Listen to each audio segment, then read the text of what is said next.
పోయినాయి. వాస్తవం పోచారం శ్రీనివాస్ రెడ్డి గారు నిజానికి వారికి లభించిన ప్రాధాన్యత మన పార్టీలో బహుశా ఒకరో ఇద్దరు వేళ్ల మీద లెక్క పెట్టదగిన సంఖ్యలో మన నాయకులకు దక్కింది. 5 ఏళ్ళు మంత్రిగా, మరొక 5 ఏళ్ళు స్పీకర్గా, రాష్ట్ర ప్రభుత్వం మన పార్టీ ఉన్నంత కాలం అత్యున్నత స్థాయిలో 10 ఏళ్ల పాటు అన్ని పదవులు కూడా వారు అనుభవించారు. పార్టీ ఓడిపోయిన తర్వాత కూడా పార్లమెంట్ ఎన్నికల ముందు ఆయనకే పెద్దపీట వేసి ఆయననే మరి ఒక 5-6 ముఖ్య సీనియర్ నాయకులతో ఆయనని, కడియం శ్రీహరి గారిని, కేశవరావు గారిని, హరీష్ రావు గారిని, నిరంజన్ రెడ్డి గారిని ఇట్లా సీనియర్లతో ఒక కమిటీ లాగేసి పెద్ద కేసీఆర్ గారు అన్నాడు సమీక్షా సమావేశాలు పార్లమెంట్ల వారీగా నిర్వహించమంటే నిర్వహించాం. అప్పుడు కూడా అందరికంటే ఎక్కువ గట్టిగా మాట్లాడి పోచారు కాదు, ఏం కాదు ఇట్లాంటివి చాలా చూసినాం, తప్పకుండా మళ్ళీ తిరిగి మనం ఒక గోడకి బంతి కొడితే ఎంతైతే వేగంగా వెనుకకు వస్తుందో అంతకంటే వేగంగా వస్తాం మేము అని చాలా గొప్పగా చెప్పింది పోచారం.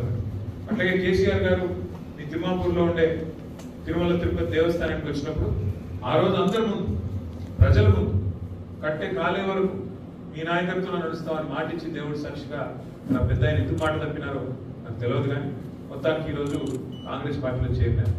వాళ్ళ దురవస్థ ఏంటి అంటే పోచారం గారిది, ఆయన ఇవాళ ఏ పార్టీలో ఉన్నారు మీరు అని చెప్తే విలేకరులు అడిగితే చెప్పుకోలేని దురవస్థలో ఉన్నాడు. ఈ వయసులో, ఇంత పెద్ద వయసులో ఇన్ని పదవులు చేసిన తర్వాత, బాన్స్వాడ ప్రజల ఆశీర్వాదం ఇన్నిసార్లు లభించిన తర్వాత ఇవాళ ఎవరైనా పోచారం శ్రీనివాస్ రెడ్డి గారిని పట్టుకొని మీరు ఏ పార్టీలో ఉన్నారు అని అడిగితే నేను కాంగ్రెస్ లో ఉన్నాను అని చెప్పుకోలేని దురవస్థలో ఉన్నారు ఆయన. ఎందుకు? ఒకటే కారణం, ఇవాళ స్పీకర్ గారి దగ్గర విచారణ జరుగుతుంది, డిస్క్వాలిఫికేషన్ పిటిషన్ ఎదుర్కొంటున్నారు. ఎమ్మెల్యే పదవి పోతుంది నేను కాంగ్రెస్ లో ఉన్నా అంటే, అందుకే ఇంకా టీఆర్ఎస్ లో ఉన్నా అని చెప్తున్నారు వచ్చి స్పీకర్ గారి దగ్గరికి వచ్చి. కానీ ఒకటి మాత్రం పక్కా, ఇవాళ ఆయన ఏం చెప్పినా, ఎన్ని రకాలుగా తిమ్మిని బమ్మిని చేసే ప్రయత్నం చేసినా రాబోయే 6 నుంచి 9 నెలల కాలంలో బాన్స్వాడలో ఉప ఎన్నిక వచ్చేది ఖాయం. అనుమానం పడుతుంది, ఎందుకంటే సుప్రీంకోర్టు సీరియస్ గా ఉంది. వీళ్ళు వాళ్ళు కాదు, సుప్రీంకోర్టు భారతదేశ అత్యున్నత న్యాయస్థానం, సర్వోన్నత న్యాయస్థానం సుప్రీంకోర్టు. ఆ చీఫ్ జస్టిస్ గారు ఇప్పటికి 10 సార్లు మొట్టికాయలు ఇచ్చినారు రాష్ట్ర శాసనసభ స్పీకర్ గారికి, మీరు వెంటనే నిర్ణయం తీసుకోండి అని 3 నెలల గడువు పెట్టినారు. మరి 3 నెలల గడువు కూడా ముంచుకొస్తున్నది. మొన్న జూలై ఆఖరిలో పెట్టినారు, ఆగస్ట్ అయిపోయింది, 1 నెల అయిపోయింది, ఇంకో 2 నెలల్లో స్పీకర్ గారు కూడా నిర్ణయం తీసుకోవాలి. మేము కూడా వదిలిపెట్టాం. వీళ్ళు కొంతమందికి అనుమానం ఉంది, మళ్ళీ పోచారం వెనక్కి వస్తారేమో.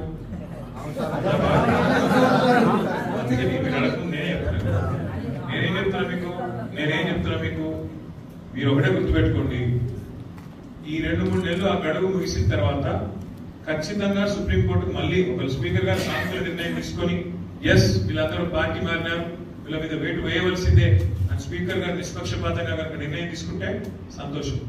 తీసుకోకపోతే మళ్ళీ తిరిగి సుప్రీంకోర్టు పోతాం. పోచారం పదవి ఊడగొట్టేదాకా, ఆయన ఎమ్మెల్యే పదవి కూడా పోగొట్టేదాకా, కానీ తర్వాత బాన్స్వాడలో గెలిపించే బాధ్యత మీది. మీరందరూ ఇన్ని మాటలు చెప్పినారు. ఏమన్నారు?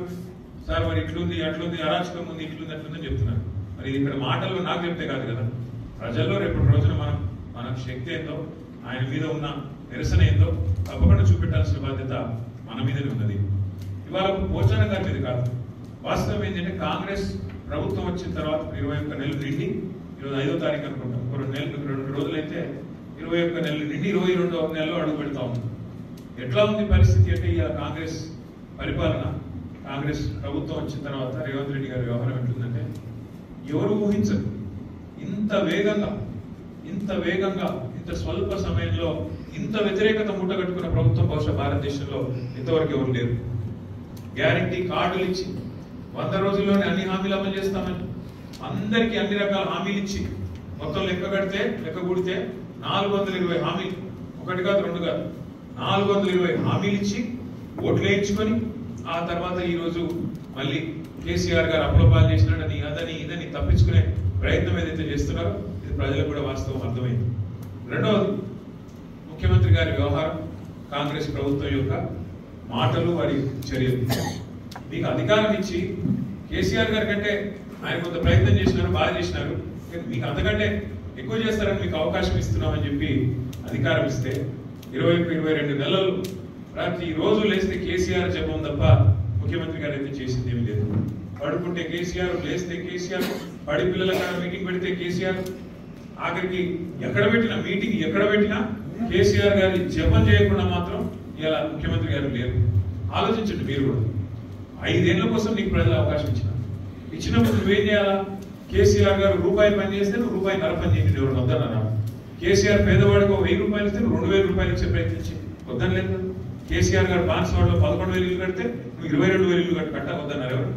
అట్లా ఉండాలి. కానీ తెల్లారి లేస్తే ఒకటే మాటల దాడి, బూతులు, ఇష్టం వచ్చిన తిట్లు, ఇంకా దాన్ని తప్పించుకోవడానికి, గ్యారెంటీల నుంచి తప్పించుకోవడానికి చేతగాని మాటలు. అప్పుల పాలైపోయింది.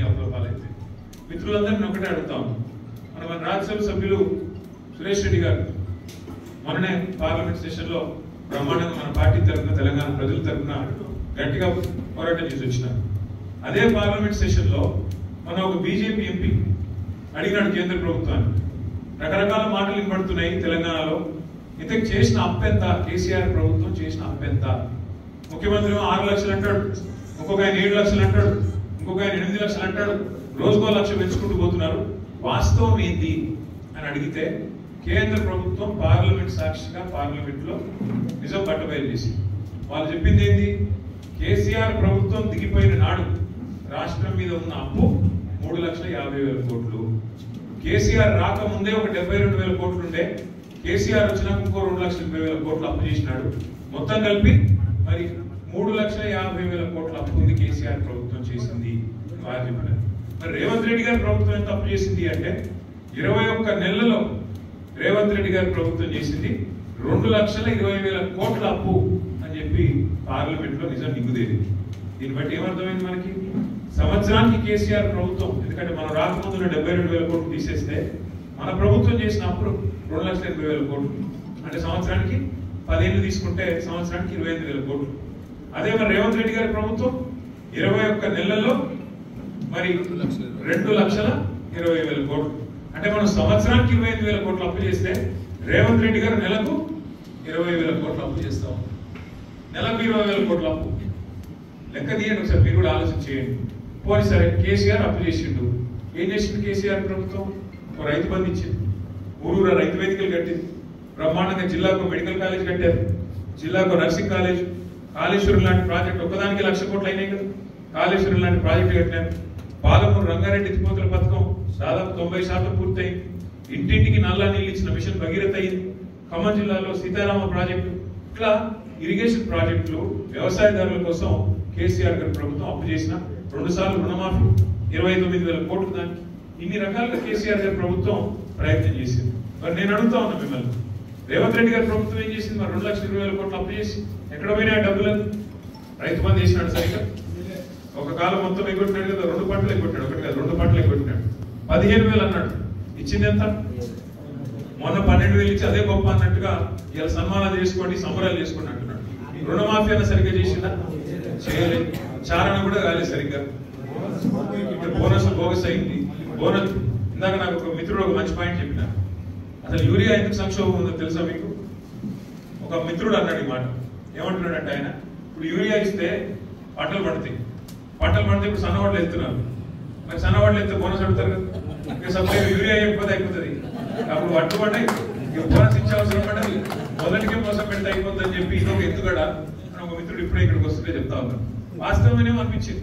ఎందుకంటే ఇక మళ్ళా ఇట్లా తగ్గించుకోవాలి, యూరియా ఇచ్చి చేసి మళ్ళీ పంటలు పడతాయి, మళ్ళీ బోనస్ అంటారు, మళ్ళీ ఇవ్వకపోతే మళ్ళీ తిప్పుతారు. ఎందుకు సపరేట్గా యూరియా లేకుండా చేస్తే రైతులు ఏడుస్తూనే ఉంటారు. కాబట్టి మనకి బాధ లేదని చెప్పి ఇటు యూరియా ఇయ్యక, అటు కరెంట్ సగం ఇయ్యక ఈ రకంగా సతాయించే ప్రయత్నం చేస్తా ఉన్నారు. ఎన్ని మాటలు చెప్పినారు ఒకసారి గుర్తు తెచ్చుకోండి.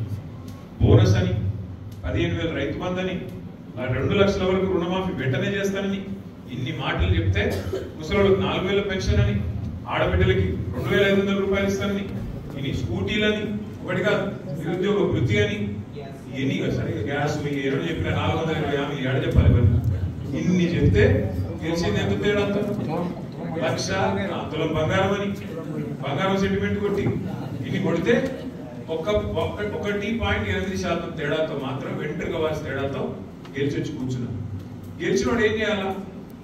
చేతనైతే పని చేయాలి, లేదంటే దండం పెట్టి సారీగా పోయి నేను తప్పు చెప్పినా, బోగస్ మాటలు చెప్పినా నాకు క్షమించండి, కొన్ని చేస్తా కొన్ని చేయలేని నాతో అయితే లేదు, ఎందుకంటే నాకు నడుపుడు చేత కాదు, ఏదో ఒకటి అడిగినా ఇప్పుడు వచ్చేసిన, కానీ ఇంకా దండం పెడితే నేను అనుకోవద్దు అని చెప్పి కనీసం క్షమాపణ చెప్పాలని నిజాయితీ ఉండాలి.